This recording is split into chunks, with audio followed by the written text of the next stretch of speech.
গাজা সরকারের দায়িত্ব জাতীয় কমিটির কাছে হস্তান্তরে প্রস্তুত হামাস।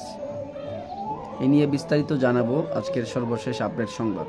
গাজায় প্রশাসনের দায়িত্ব জাতীয় কমিটির কাছে হস্তান্তরের প্রস্তুতি শেষ করেছে হামাস।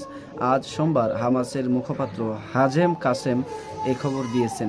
হাজেম কাসেম বলেন, গাজা প্রশাসনের জাতীয় কমিটির এনসিএজি কাছে দায়িত্ব হস্তান্তরের প্রয়োজনীয় সব প্রস্তুতি এবং প্রশাসনিক ব্যবস্থা শেষ হয়েছে। তিনি জানান, ফিলিস্তিনের নানা সংগঠন কৌশলগত, পরিবার ও নাগরিক সমাজের প্রতিনিধি নিয়ে গঠিত একটি কমিটি হস্তান্তর প্রক্রিয়া পর্যবেক্ষণ করবে।